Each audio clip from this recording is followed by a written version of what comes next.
Mhm. Hi, I want to welcome everybody to today's webinar. I'm Mike Aoki, and I'll be your host for this session. And we're going to take a look at key strategies for contact center operational success, really focusing on digital transformation. And in terms of looking at this, and I just want to go and just mention as well that as you go through today's session, you'll also have a chance as well to be able to go and ask questions of our expert panel. And to introduce our expert panel, I just want to introduce Leanne Park. And Leanne is with, I hope I pronounced this correctly, Leanne, McEvan Consulting. That's right. Is that right? Yep. Okay, good. Principal consultant there. You can see the website address in Burlington, Ontario, Canada. And Leanne has a wonderful operational background in terms of having been at senior levels in a number of different contact centers. She's going to share some operational issues and advice with us. We also have as well Martin Tracy. Martin is the CEO of La Intelligence, and that's based out of San Diego. I was going to say sunny San Diego, but I know, Marty, you said it's raining today out there, right? So not so sunny. It is. Exactly, and your background as well in terms of you and your company being able to go and help, you know, enterprise level contact centers be able to help work through a lot of the operational and IT issues and technology issues that are there. So really looking forward to both your advice from both of you as well. And again, I'm Mike Aoki, will be the host for today's session. Also too, you have a chance to go and as participants to be able to go and ask questions as well. And so if you look in terms of the Zoom, you know, webinar window that's in front of you, you'll see a little button or a little icon there, a little toolbar at one of the extreme edges. And if you click on that, there's actually a Q&A window, question and answer window, as well as a chat box. And you can type in any questions that you have, you know, throughout the webinar that you have for a panel. And at the end of the session, we'll do a 15-minute Q&A session. We'll be able to go and read off those questions and ask our panel about their advice in terms of what you're asking about. Now, to start off with, we're going to go through a series of 8 questions that we've actually compiled ahead of time to be able to go and help our panelists be able to share information for you. And the very first one that we have, this is a question for you, Leanne, is it's a 2-part question. So it says 1A. There's a 1B on the next slide. First one up, though, is, Leanne, what is digital transformation? What does it mean? Well, I think really simply, it's just an organizational change where you're using digital solutions. And the idea is you're trying to improve your efficiency, your timeliness, productivity. A lot of times it's for customer experience, and then the benefit of it all is employee experience. Okay, perfect, excellent. And in terms of looking at this as a follow-up, how does that actually improve customer experience? Well, I think there's 2 ways we can do digital transformation. First of all, there's the customer-facing improvements. So you're looking at your self-serve options. A lot of people put online billing or sales on there. There's blogs. You know, you see a lot of things like Apple actually supplement customer blogs can go in for troubleshooting, AI, that type of thing. The other piece to it, which is the piece that I'm most passionate about, is the internal improvements. So from my perspective, a digital transformation is not just, you know, throwing out an omni-channel solution to your customers. It's also at looking at the ability to how do you service those customers better. It can be your internal tools.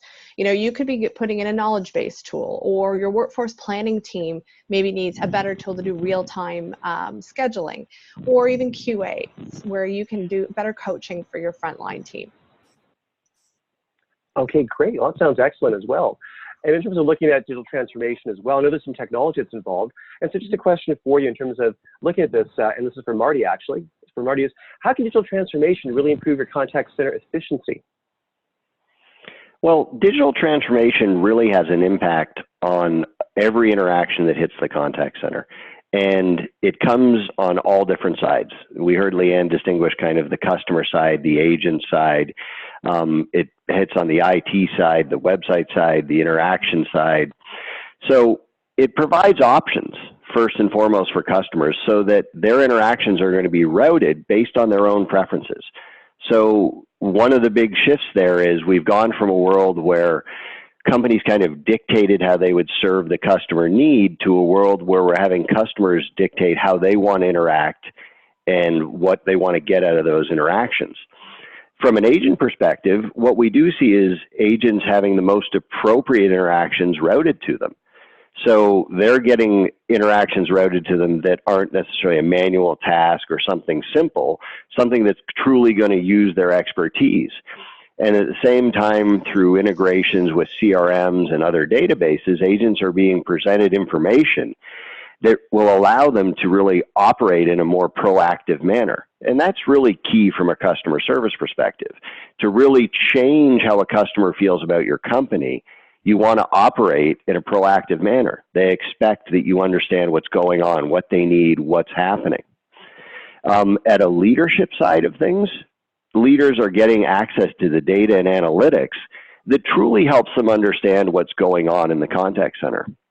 We have a lot of large contact center clients, and many of them, you know, when it comes to Q&A and other areas, have so many agents that the sample sizes managers are using for scoring and looking at screen capture and recording and Q&A really doesn't give a great insight to what's truly happening within the center. There's too much manual process in that today. And the digital transformation is allowing that information to be processed rapidly and in real time to give those leaders real insight as to what's happening and what's going on. So at the highest level, the digital transformation is about turning manual tasks into automated functions. It's about improving the customer's time to answer, allowing access to information in a way that they would like, allowing agents to focus on more complex escalations. Efficiencies are gained at the customer level from the perspective of time to answer and time to resolution. And for, I think, agents, the most productive gains are made in the shift of resources, from agents spending their time on manual tasks and things kind of out of queue to higher level voice or chat interactions that leverage the true power of the human brain. You know, the ability of an agent to share empathy, to understand the problem, not to just work on a factual interactive basis. So those are where we're seeing tremendous efficiencies, and it goes from the beginning of the experience all the way through to the end of the customer experience. Okay, and that sounds excellent as well, just to improve that efficiency, as you mentioned, you know, by doing this and making things less manual, more automated. And along with that, how long typically does it take, you know, to actually implement a digital transformation? What's your advice about that? Well, I think that's a bit of a trick question. You know, the answer honestly is going to be different for every organization. It's going to be based on what your environment looks like today and what business you're in. I mean, if you're running a contact center today and you're operating only in voice and email, then your digital transformation is going to be a big task. There's going to be a lot of aspects to it, and it's going to take a long period of time. The real trick to the question is that when it comes to the digital transformation, it never really ends as a project. And this is changing more and more. We no longer live in a world where a contact center environment will be somewhat static for 3, 4, 5 years at a time. We see new innovations, you know, every single quarter that improve the way, you know, organizations operate. They have access to information. So, you know, from a timing perspective, the digital transformation that is something that's just going to keep going, right? It's always going to be there. Okay, good. And how can leaders speed up that process in terms of doing this? It's a continuous process, but how can they speed that up? Well, I don't know if I'd ever encourage anyone to quote unquote speed up the process, but, you know, because it really is about timing, planning, efficiency, being dedicated to the projects. But the most efficient way to complete a digital transformation project is to start by including all aspects of the workflow. So start with, what's your customer journey going to look like, right? What's your agent experience going to look like? Build that journey out.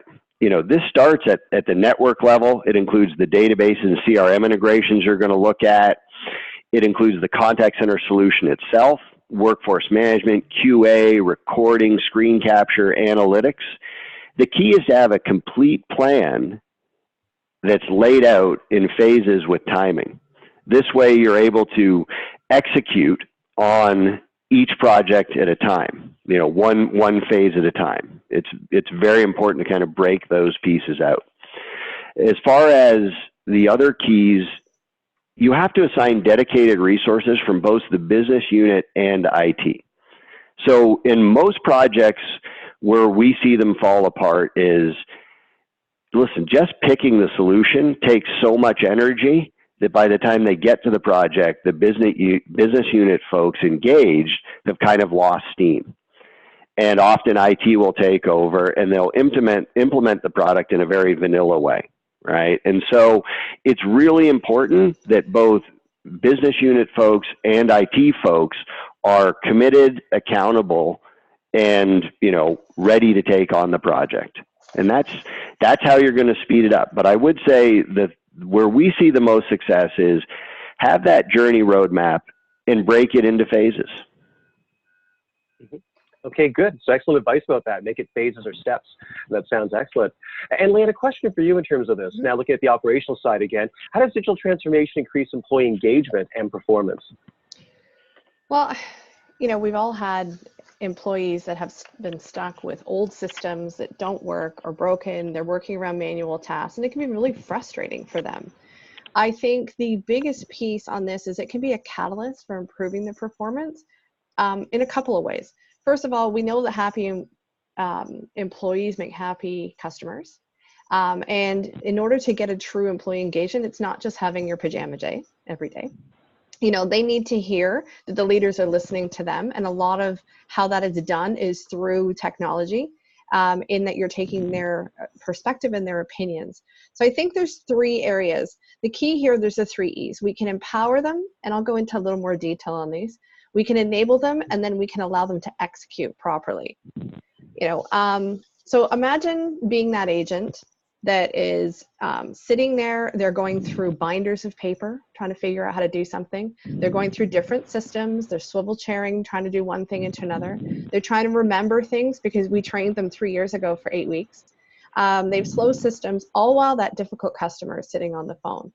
So then on top of that, there's a perceived, I would say, opinion in some agents that they have a low chance for advancement. So if you couple all those together, you can see how engagement is impacted by not having digital in there. However, if you put the tools in properly, and I mean properly not as in the tech side being done properly, but from an operations perspective with proper change management and input, you can allow that to be one of the catalysts for improving your engagement. A couple of ways that we can do that, you know, think about it from an agent's perspective. If all of a sudden you have a CRM that works quickly, it gives you the information fast, you can access your knowledge base quickly. They have the ability to get the information quicker. There's no more paper. They're not going through binders anymore. The accuracy and the information given, it builds their confidence because they know what they're telling the customer is correct, and that they're not going to get it escalated and have someone else tell the customer they were wrong. You know, and some of those systems allow the decision making. When you're doing sales, when you're doing retention, some of those systems actually tell them, here's what you can offer. It takes that decision making away where the agent is unsure of themselves. When they have that and they've been empowered, and I will also add in there, you know, as Martin mentioned about having the business unit in early, if you can get agents involved in that, where they're part of that requirements, they're part of the testing, you get that buy-in because they get it. They get why it's being built, and they have input into what's impacting them on a daily basis. It then enables them. So it enables them in a couple of ways. They're learning new skills. Even if it's the same job, but they're getting a new tool, they are learning new skills. They're learning new systems. They're learning new functions and potentially new processes. So that gives them the idea of they're being challenged to something new. There's career progression. We all know usually what happens is we take an agent from the phone and they move to QA or chat or text. We don't usually hire someone brand spanking new off that. So they see that all of a sudden there's places to move and there's career potential there. And then the QA systems themselves.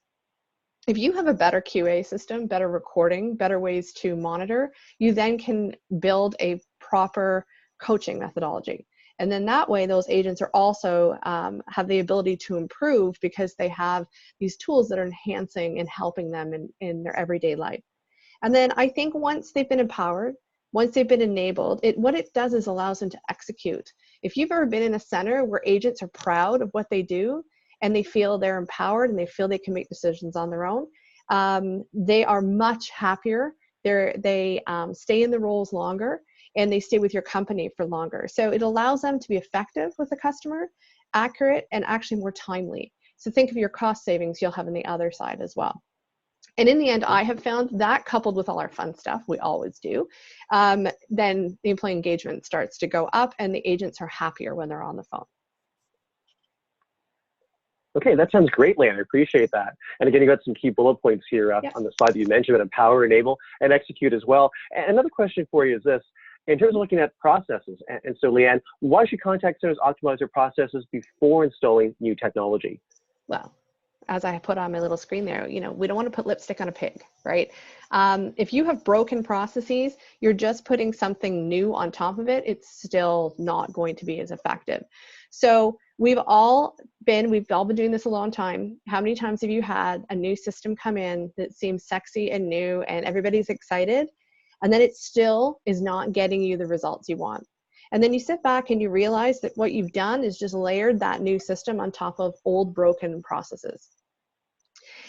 So let me give you an example. So let's just say you're launching chat, and as a leader, you've put in that you're going to have savings because of reduced call volume. So we're saying, I'm going to pull calls over from my inbound queue into chat. And I'm assuming a 4-to-1 ratio. I can have one agent handle 4 chats at the same time. And you've built in sales assumptions because you're saying this is a great new sales channel. We can do this over chat. It's going to be great. So then you launch it and you realize that, oh, you know what, we can't actually do sales on there because according to our business rules, we have to have a verbal confirmation of that sale. Therefore, then you're pulling that customer out and you're saying to the customer, listen, I need to have an outbound agent actually call you back.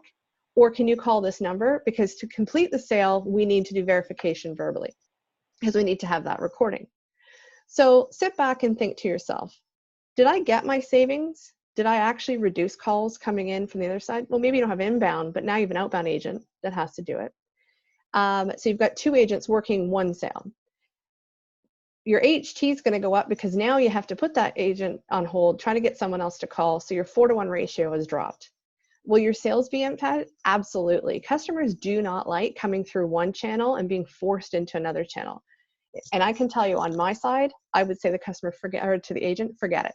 I'm just going to hang up. And did you get your improved customer experience? Absolutely not. The customer is not going to like coming out of chat. So let me explain further on how this all works. What happens in a lot of times, and I think Martin touched on this as well, we bring all these technologies in and the companies don't see the benefits afterwards. And unfairly to the tech companies, a lot of times the tech company is blamed. And really what you need to do is take a look at what you're doing in your operations department. A lot of times those techs went in as per specs, but what you've done is you've layered it on top of processes, business rules, that type of thing that you have not touched. I've truly believed that org readiness is the key to success. And what's often forgotten is that when you bring in a new tool of any kind at all, we're talking workforce, QA, huge CRM system, omni-channel, it will fundamentally impact your day-to-day. Something is going to change on how you do your business on the day-to-day side. You know, some examples of that you can see we've got up on the screen here. You know, you have to ensure that you're looking at all your related assumptions. Saying, you know, is my HT still the same? Does that mean my KPIs change? Can we schedule the same way? Do you have internal practices like the example I gave on chat, where you're not allowed to sell on chat? You need a verbal. Well, you need to include all that in how you're working things. You know, take a look at, are you measuring things the same way? You know, what maybe you could measure your quality, for instance, in the old way worked, but now that you have all this new technology, maybe your entire QA program may need to be changed, because you need to remember, you need to measure things the way your new world is, and you're not going to get all your benefits if you're not measuring it properly. You know, and I've got them to scheduling the same way. An example I'll use from my past was when you came from a world of just phone, where it's agent to one call, and you shift into chat and it's 4-to-1. How do you schedule for 4 at the same time? It's a different world. You have to figure out how to do that. Okay? Does that make sense? Yep. The other piece Well, it does actually. The other piece I want to make sure we have in here is the biggest piece of organizational readiness is your change management. You can put in any tool you want, any process you want, but if you do not do proper people's change, proper training, PR, communications, all that around it, your new system will not work. Okay, good. That's a really great point, Leanne, as well. But just ensuring that all those other things are in place, right, to make Yes. the implementation successful. Yep. Okay, good. Absolutely. And I like the fact that we're able to really balance off, Leanne, your operational viewpoint, having been a director in a number of different call centers, contact centers, and then also Martin as well, your technology background. And Martin, this question's for you, the next one coming up, which is, from a technology standpoint, what's the best way for contact center leaders and IT teams to work together to ensure a smooth technology rollout? Well, I'll point out before I start that Leanne and I have only met twice online. She's answering. Oh, I think you muted me, Mike. Can you hear me? Okay. Our seem to have a lot of similarities, so hopefully that means it's because they're right. But what I would say is, when it comes to the success of a rollout on a project, we have to start at the beginning. We have to start with selecting the best solution for your environment. And I find that in most buying processes today, they're broken and they're tedious and they're painful for the folks in the business units and in IT, sitting through 6 or 8 4 to 5 hour demos, then the 2-hour WFM demo, getting to the end of 4 weeks and trying to remember who did what, right? So it's very crucial that, you fix the buying process and make sure you involve the contact center leaders, the agents, IT, and make sure they're fully invested in the requirements, the selection process, and the accountability of success for the project. In a lot of these scenarios, I have these big groups of 20 or 30 people in a room throughout the whole process, and we get to roll out deployment, and there's 3 people left. And who's accountable and who has input. And so you really have to have key stakeholders for each area of the contact center: QA, WFM, analytics, all of the different areas. So with the selection process complete, you want to have that CX journey map I keep talking about created. And this can be used for the basis for creating the project plan. Assign project management. I like to see project management from both the IT side and the business side, collaborating together to make sure that the information and communication is happening on both sides. It doesn't just fade to one side or the other. Another key piece for them, obviously, is to have a project plan with formal timelines and accountability for each step. And where that's very important for me is, one of the biggest things for a successful rollout is to uncover issues prior to go live. Far too often, somewhere in that long buying process, there was a poor translation. And as you begin to roll things out, what you see is somebody misunderstood how this application works, say, within our environment today. And you've got to get that corrected and agreed upon before you go live. Because otherwise, when you do go live, you don't have that smooth rollout. All the things you should be working on at go live, people are chasing. They're chasing other items. And then, to sound like a broken record, these are huge projects. Put them into phases. And let me give you an example of what I mean. If your contact center today operates only in the voice and email realm, but you're going to be moving to adding chat and SMS and some other channels, this is a big change. So in phase 1, let's look at rolling it out, having the SMS chat in place. But related to, say, integrating this chat and SMS into a workflow and leveraging it as a response with an action for a selection, a response, or an assignment, that's something we're going to want to tie into a phase 2, right? We want to get SMS and chat integrated and incorporated in the environment and working with the agents and letting them understand it, the training differences. Then we'll take on the next big leap. Trying to do all these things at once generally causes an average end experience. So this kind of goes on the same line as Leanne had said, is, far too often companies introduce a new technology into their environment based on its features and applications. Not enough thought is being put into exactly what these technology use cases are for your environment. How will they interact with other processes within your business? We see this all the time, and what happens during the middle of the implementation project, everybody defaults to, well, let's just duplicate what we have today with this new technology. And the challenge with that is, it's newer, it has a couple new things, but you didn't really move forward as a center or accomplish anything. And after that, 90 or 120 days, everyone involved wants to get back to doing their normal jobs. So you don't get the big leap in efficiencies and progress that you should out of these rollouts. So those are definitely the key things to watch. Okay, good. Martin, I'm glad you mentioned some of that too, because you're right. A lot of companies look at technology as being able to go and fix all their process problems. And as you just said, typically when you change technology, it tends to highlight those problems. So I really appreciate that. Another question for you, Ken, as well is, during the implementation period, what can leaders do to help minimize those technical disruptions to the contact center operation? Honestly, the best way to minimize disruption and create flexibility is to deploy in a parallel environment. It gives you the opportunity to test out interaction flows, work with applications before they're deployed within the new solution, and gives you the ability to have input from both the business and the technical leaders.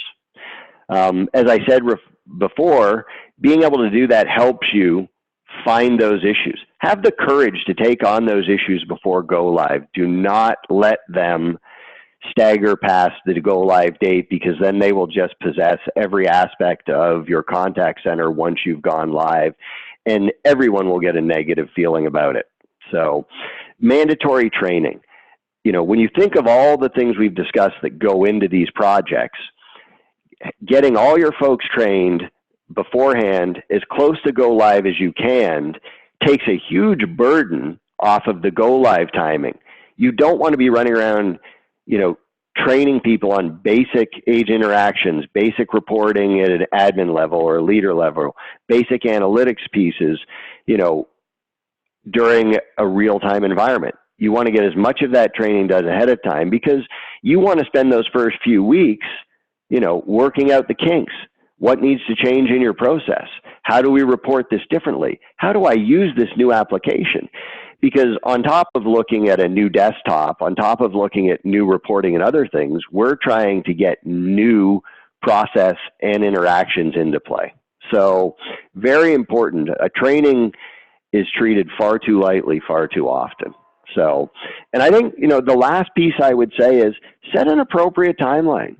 Give your folks the right amount of time. Don't force these things in. And that's where the phases I keep talking about come into play.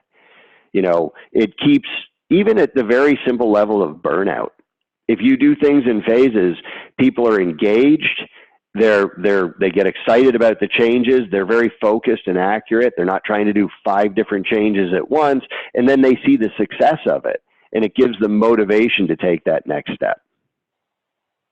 Okay, well, that's great advice. I appreciate that, Martin, as well. Definitely as a training person, I love the mandatory training piece of that. And also, too, just the idea about doing it in phases so it works in. So that's excellent advice as well. And that's from the IT standpoint. And Leanne, from an operational standpoint as well, what other advice would you give contact center leaders who are about to embark on a digital transformation? I know you've been through a few of these yourself. So What advice would you give that contact center director or VP? You know what? I think Martin touched on a bunch of them, actually, and I swear to God, we did not talk ahead of this, right, Martin? So I think the biggest thing, and I honestly will say this, and this is from making my own mistakes through all the years. I think as the operational leader, you need to be involved at the beginning. You need to be involved in determining the scope. You need to be involved to understand what you, and I mean you, are getting out of this implementation. Like Martin said, we've all been there where you've got down to a point and you say, well, hold on, that doesn't actually work for us. And, the train is a chugging through, and it's just like, yeah, well, we'll fix that later. And you keep going. If you're in the project from the beginning, you're part of that. You can be a part of building out those requirements. You are in part of building out the scope of the project. Because let's be honest, in the end, any savings, any implementing, any sales you're doing, any improvement, as the director, you are being held to. You need to hit those numbers. So you need to be upfront so that you understand how that's coming through and like Martin said, and we've been trying to really reinforce, it's your business. You need to understand how it's going to impact your business. Sorry, am I muted or no? Nope. Oh, no, okay. sorry, Leanne, go ahead. Okay. Sorry. Okay. The biggest piece, we'll reiterate again, is do not allow broken processes to be programmed into the new tool. So as we talked about, if there's something in your current world is a nightmare, It's a nightmare for your agents. You know, it's 17 different approvals. It has to go through. It's in and out of systems. It's manual. Then right up front, figure out how you get that in the tool done properly. It's that whole lipstick on a pig again. Yes, it's new and it's nice, but if it doesn't actually help you, why are you actually doing it? The other piece to it, I think that's really important is you need to have your operational readiness in your project plan. I absolutely agree with Martin. You have to have a project plan that's realistic. It is not a work back schedule. It's a properly planned out project. And in that, it's not just IT stuff. It's not just when you're going to integrate. It's not just when you're going to do your testing. It's not just that technical. You need to have all your operational readiness. If you need 5 weeks to get the lawyer's approval on something that needs to change, it has to be built into your project plan. May not be ideal and not a lot of people are going to like it. But if 5 weeks is what ops needs to get something ready, that needs to be built in. Because what ends up happening, and I'm sure Mike will hallelujah on this, is in the end, all the timelines shift, and you know our executives are still saying we have to launch. It is training that gets impacted. So your agents are going out on that floor, not understanding what they're doing. They're going to struggle with your customers. So every piece, where I've seen this actually work is where the ops team has come back and built their own plan and then integrated it into the overall plan.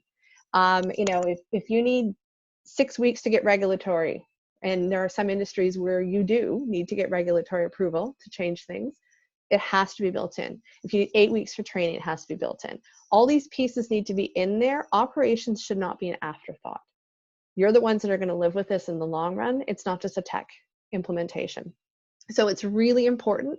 Again, if you're in there from the beginning, then your milestones and your timelines should and would be built in there as well. Okay. Okay, great, excellent. No, I appreciate that, Leanne. Definitely the training part of it as well. But I also like the focus that you have too in terms of the operational, you know, aspect of it, being involved along with the IT, working together as partners, which I'm really glad to hear about from both of you. That's really critical as well, because as sometimes these things become IT monsters, you know, from the internal side, and it's all but, you know, technical things versus trying to make both ops and technical work together, you know, in terms of doing that. So that's excellent. Sorry, go ahead, I think when ahead. it works best is when you have IT and your technology partner and your operations team working together and having mutual respect that everybody has the same level of opinion. That's when it works the best, I think, throughout them all. Okay, and that makes sense too, to just collaborate together, yeah. right, and have things focused. Yeah. Okay, good. All right, excellent. Thanks, Leanne. And in terms of looking at, you know, the questions, I want to thank both of you as well, Martin and Leanne, for being able to go and share that information with us. And we also have some questions as well from the viewers of the webinar. And so this will actually go first to yourself, Martin, which is about technology. And this is from Scott. What are the tools tech used in the marketplace today? And what are the best tools to drive transformation, in your opinion? Well, that could take 2 to 3 hours. So maybe in 2 to 3 Scott, minutes. no, Scott, I would say thanks for the question. And one of the biggest effects on the market is cloud-based solutions. They're easier to design for, they come out faster. What I would say, Scott, is when looking at the best technologies in the marketplace, you have to start with your contact center solution. And when looking at new contact center solutions, you need to look for one that's built in a microservices environment. A lot of the solutions are built on these old formats of telephony where they have millions and millions of lines of code. And even if somebody has moved it into AWS, when they want to make changes, update things, integrate to them, it takes months at a time. Whereas you look at technologies like Netflix and Facebook, where they have hundreds of changes every night. And these technologies are built on microservices platforms. And the key to that, Scott, is every cool new solution application that's built out there will be much easier to integrate to these solutions, which are at the core of your operation, right? So that's the first thing you have to think about. Where I'm seeing the coolest innovation at the moment is on the artificial intelligence side of QA. So there are a couple newer companies out there that essentially have products cloud-based that will take all of your recordings and transcribe them virtually real time and pull out specific recordings based on natural language speech, words, phrases from a template you've built. So if you have a contact center and you want to confirm compliance, did these people, address this properly? You want to look for anybody who's having a heated argument. You want to look for anybody that's used certain types of language. When you have a contact center that's got 4,000 or 5,000 calls a day, for managers to go through those recordings after the fact and try and pull those things out, number one, it's an enormous task manually, and it's always way behind. What these solutions do is give you a virtually real-time dashboard of those events. As a manager, you can go in and immediately see, Bob Johnson missed compliance on 12 calls in the last hour, and then go into the call, see the transcript. It immediately takes you to where they've missed. So that's an area of great improvement and great efficiency on the contact center side. The other area is the ability to integrate your different back-end databases to these contact centers now, so to start automating workflows. And we have millions of great examples. I think of a Canadian company we're working with out of Burlington that today voice agents take a phone call, they find out the information of the truck that's broken down, they reach out to their top 3 to 5 roadside assistance partners, book one of them, and schedule everything. And this is all done through 8 or 10 voice interactions. We're moving to an area today where the trucker that's broke down will click on an app, it'll geolocate, he can confirm his address, it'll send that information out to a dozen of their trusted partners. The first one to accept immediately sends a notification and timing. So that kind of workflow, integrating and automating, and the agents are taking all of the escalations, where there are different events or there were an accident or other things of that nature. So like I said, Mike, I could go on, but start with the base platform, and then there's great stuff on the AI side from transcription, QA, making, decisions. Okay, excellent. Well, it's definitely an exciting time for technology, in contact centers. And Lynn, a question for you as well. This is from Claude. Is that when you, an ops perspective, is when new systems are installed, metrics most often change as well. And so in this case, the numbers stakeholders need to make business decisions, and sometimes based on information that's not available or opinions that aren't available. How do you work around that? How do you establish these new KPIs? Well, first, I think if you are involved from the very beginning as a stakeholder, that would be one of your requirements. You know what your executives and what your key metrics are that you have to, as a business, report out. If you end up with a system that comes through and some of those metrics are gone, unfortunately, you need to find workarounds. You need to find other ways to measure that. But I think the biggest piece with this is, again, this kind of feeds into what we talked about. When this all comes down to it, the leadership is the one that owns it. They're the ones that has to report out. They're the ones that have to show those numbers. If you know at the very beginning that this tool does not give you your key fundamentals. So, for example, if you're in a sales-based market and you know a tool you're bringing in has no way for you to calculate out what your conversion rate is, then that tool needs to be put aside because it's a key piece to how you run your business. Or you need to, at that point, say, everything else is good. How do I get those numbers from another source? But if you have no way of getting those and they're absolutely key to your business, you need to make that decision up front. Okay, good. And that's really good advice, Dan. I appreciate that. And in terms of looking at all things with digital transformations, I know, Martin, as you mentioned, cloud's a really big issue in terms of doing this. So a question here, Martin, in terms of the cloud contact center is, what are some of the challenges as far as being able to implement from a technology standpoint the cloud contact center? Because I hear a lot of buzz about that. A lot of companies have done that already, but some are still hesitating because they're worried about how the technology itself works. What advice do you have for them? Well, the cloud side of contact center as a service is evolving rapidly. And it's actually way ahead of kind of the basic telephony side of it, because it's where really the best innovation is happening, and it's so much easier to develop. The keys, if you're looking at going to a cloud, is you have to start by looking at how are your agents and your centers going to be connected, and look at the network, make sure you have redundancies in place, what do failover plans look like, get those things out of the way first, right? Design the network up. Then I would say one of the areas, the cloud solutions, and it kind of goes back to what Leanne mentioned, in doing your due diligence, make sure you understand what you want from your solution.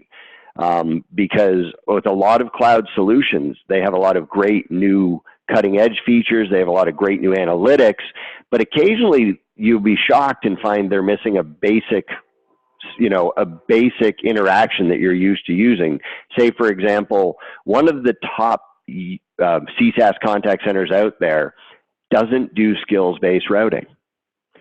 Now, that was surprising to a lot of people, but there's a trick in that, because the reality of it is that it doesn't do skills-based routing from a traditional standpoint. They're looking for a higher level of interaction routing.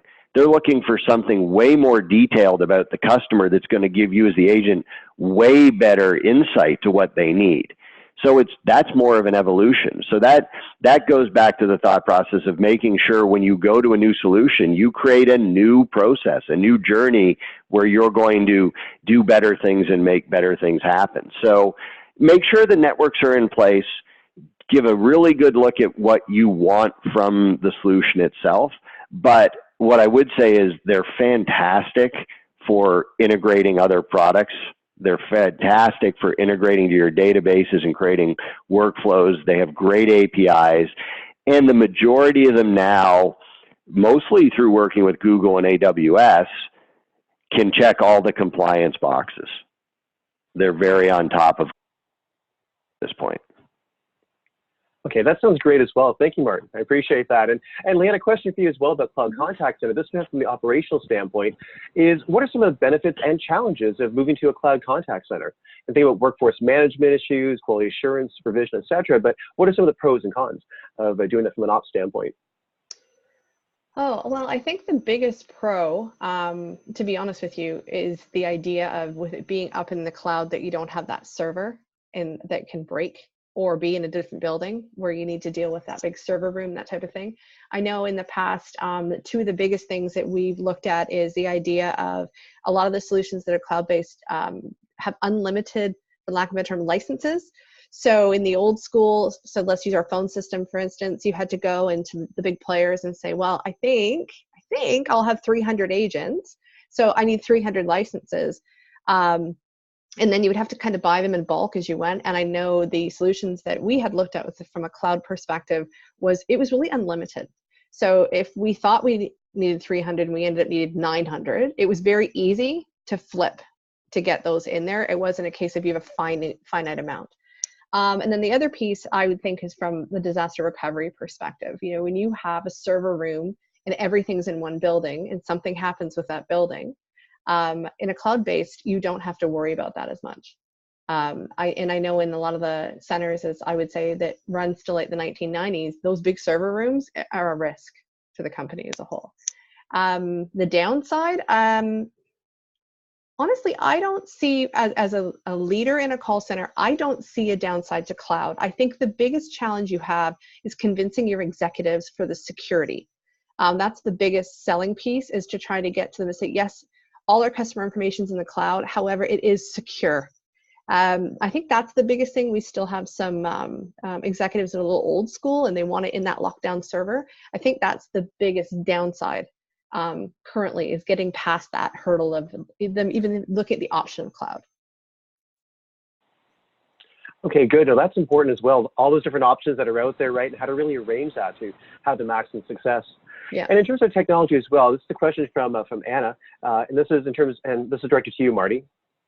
And looking at this, can you give us an example of a successful technological upgrade that you've conducted? And how did that look like? And why was that successful? What were some of the success indicators? Well, I mean, we have hundreds and hundreds of them. I think that could be a very long answer. So I'm trying to think if I should look at a specific application like WFM or look at the contact center holistically. But what I would say, what we've seen over the last 3 or 4 years, Anna, in our base is, we had a lot of clients on premise-based contact centers that really didn't have good options for omnichannel. And so, from a successful upgrade standpoint, we sat down with the client and we looked at what's the present state of your contact center today, and we detail that out. You know, what do you do? We do voice. How do we do it? What do we report on? You know, what are the analytics we're looking for? In your industry, what other things can we do? So something as simple as chat from the website, right? Or SMS communication with customers for scheduling and other aspects. And so we build out what applications we're going to use and how we're going to use them. And we start to talk about WFM and other things they might not have, QA, and we put them into these phase 1, 2, 3, and then phase 4 is nirvana, right? It's everything you ever wanted in the contact center. And I would say that one of the things you guys would appreciate is we work across all industries, and the folks in our organization love contact center folks because they want everything. So they're the funnest people to work with because they want to use all the applications. So we build that out, Anna. We work with the teams to select the right solution. That's the key. We help them. We use our industry knowledge to help them understand what the best fits are. And we build use cases for each customer. And then when we look at the solutions, we make sure that we actually go through that use case and show the customer what it would look like. This is how it would operate in your environment. This is what it would integrate to. Once we get through that process, we did what we talked about. We build out the project plans. We build everything in parallel. We set a go live date. We train everybody, and we make sure that the folks are in place and trained to start doing chat and doing other functions, right? And what we see, we always measure success by the reaction of the people in the center. Are they having greater efficiencies, right? Because they understand the best. Don't get me wrong, we build a set of reports ahead of time, and we have KPIs and we have goals, and we look for those improvements. But our real success indicator is the folks supporting them is, are they using the applications? How do they feel about them? Is there positive feedback, and is there continued enthusiasm on doing more and changing? Because one thing about contact centers is they evolve every single day. It's in a contact. I've never put in a contact. We put in a community college about 3-4 months ago on a telephony system, on a UCAS system, and you get them in, and you'll hear from them once a month, maybe. You put in a contact center, we're having daily, if not weekly, discussions about reporting, changes, where to move, what functions are new. So I apologize. That's a kind of a tough question to elaborate on in a short period of time. But, what you are looking for is not duplication. You don't want duplication of your existing environment with a new technology. You want to plan for successes and new applications. And then the indicator you're looking for success is how everyone feels about its use. Okay, good. Oh, an excellent example. I like that part, the examples that you're giving with that. And Lance, from your viewpoint as well, more from an ops standpoint, can you name any kind of successful technological upgrade that you've seen, over the years? Well, I've gone through quite a few. So like Martin, we could go on forever of which tool goes in and how well it was done. I think the key piece here is identifying your success factors. They can differ depending on your center, to be honest. A lot of centers, they're doing it for cost savings. So, your success factor is, did you see the savings? Or it's, we're putting it in to show that we can do better coaching, or we can do more call recordings at a better quality. So I think the key is, I don't think there's a standard of any implementation on your success factors. I think they need to be determined as part of your project plan, and that's done after the fact. And I think one of the key things, and I'm sure Martin would agree, is you constantly need to go back and say, okay, so did we hit these and we didn't? Why is that? Is it an operational issue? Is it something that happened in the tech side that's not working? Did we miss something in scope that we need to do another implementation in? So I think as part of your project plan, operations needs to have built in, what are our success factors? Can we measure them? And how are we going to measure them over time to make sure also that in 6 months it doesn't drop off? Because something has happened that what you thought was happening actually died, and it could be a completely different thing that happened in your business, but it's impacting that. Okay, good. Excellent. Thanks, Leanne. I appreciate that. And I've got one last question for both of you. I'll have Leanne, I'll help you go first with this, and then Martin. But a question I've heard sometimes being asked is, how can a contact center VP or director justify or somehow convince their CFO or CEO to go along with the investment in all these digital technologies? The contact center wants to go ahead and do this, but how do they actually get the pull of the C-suite to get the funding for that? So Leanne, I'll ask you first from your experience as an ops person, how can you justify that? What do you have to go to your CFO or CEO with to try to get this project put through for your call center? I think honestly, it depends on your company and your executive. If you have, like I said, so I've had one center where the call center was a cost center, and the only way I could get anything through was to show cost savings. To say, if we did this, then I don't have to send 10,000 calls to that third-party outsourcer. Therefore, we're saving money. Another company I was at was very sales focused. So everything you went in to sell was on how many more sales could we get. And then we all know there's companies out there, it's all about the customer experience. So it's a matter of, I really think it's reading and understanding your business and understanding what exactly it is that is going to drive those executives. And please make sure it's something you can measure. Because as I said earlier, you as the leader, you're going to be held accountable to hit all those numbers that you've promised. Okay, good. No, that's good advice, Leanne. I appreciate that. And Martin, from your standpoint, as a consultant, as a provider, what are some things that you think that might help a VP or director of a contact center to make the case for being able to have their CFO or CEO invest in this kind of technology? I think Leanne said it. You have to start with what that leader is going to focus on. Are they focusing on it as a cost center? Are they focusing on improving customer service? And present the advantages based on the changes that will happen on that side. And, really focus in on the areas that they're most concerned about. I would tell you one of the advantages of the cloud is that you're not asking for a large capital upfront investment. That is one of the nice things of the cloud. What used to be a $500,000 project is now a $65,000 project with a monthly spend. And when you break out those monthly spends, you can actually start to attribute certain aspects of ROI, return on investment to it, so you can help build the case that way as well. So I would make sure you look at that, because I would say personally, I think the folks in our organization have learned with me that whenever they want budget for a new tool or a new piece of technology, they've learned to walk into my office and say, it's $700 a month instead of telling me it's $8,400 a year.